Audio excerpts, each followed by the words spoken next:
Okay, there's a bit of a warning that goes with a DNS lookup and things. Um, we were talking about going to YouTube. Uh, YouTube probably not a big problem. No one's really going to spoof it to try and get information out of you. But if instead of YouTube we were talking about this being a bank, I'll just change my pen colour.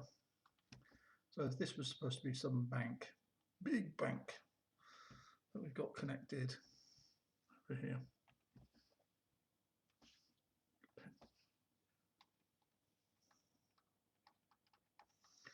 And we want to do our banking online.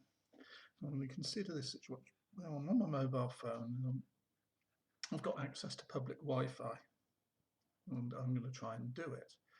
Now the problem is someone might be sitting sort of some nefarious person might be sitting there with a Wi-Fi router that looks like it's the public Wi-Fi for the shopping mall I'm in. And if my phone connects to that instead, I get whatever information he wants to send to me.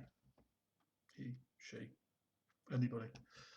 So what they can do is they can actually send back, like we said before, they can say, here is the DNS router, which is just the computer they're sitting on. So you're saying, I want to go to the bank, bank.com, it sends the request to the DNS router. And it can do a couple of things. It could actually sit there and say, oh, hold on a minute, I just need to go and ask the ISP.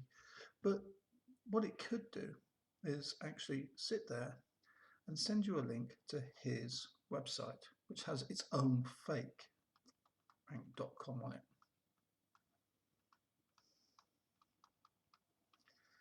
And what he sends is he says, oh, here's the DNS back.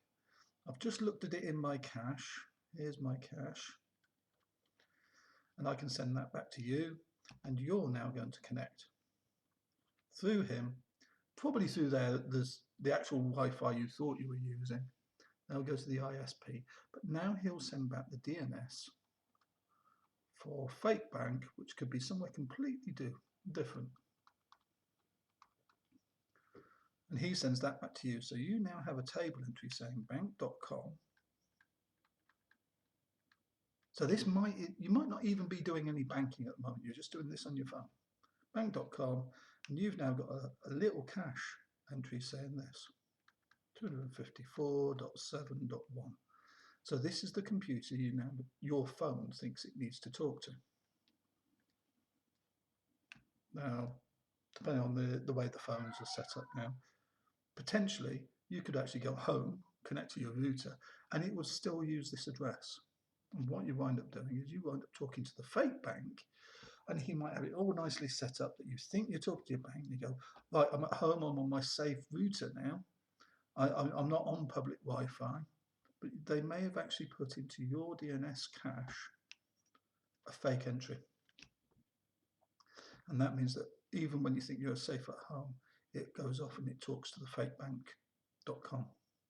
And that puts up fake login details. It grabs all your login details and you try doing transfers, and it uses all that information to turn around to you and steal money off your bank later. So this is one of the dangers of using public Wi-Fi, is they can actually do what's called cache poisoning. There are techniques that people try to do where they'll try and actually spoof the ISP as well. And I haven't found any hardcore ones, but it has been proven in theory to be possible for, as long as you're very fast, you could actually send in a whole load of requests for a website.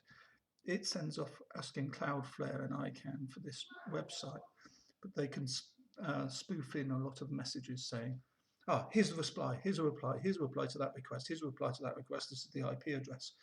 And if they can actually get that injection into here and update bank.com here, and they say, here's the actual website, and they can get it in to 168.254.7.1. Your friend logs in, tries to get into bank.com, they get sent here as well. Anybody trying to get in and coming through asking this, what is bank.com, they suddenly get the wrong thing, and that's IP, DNS poisoning.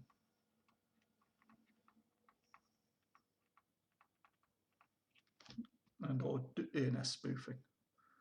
But if you connect to something dodgy with a dodgy DNS, you can affect yourself for a longer period of time. So I take my phone home, it still carries on. It will still look at bank.com up here and go to fake bank rather than going to the real bank. Okay, that's it.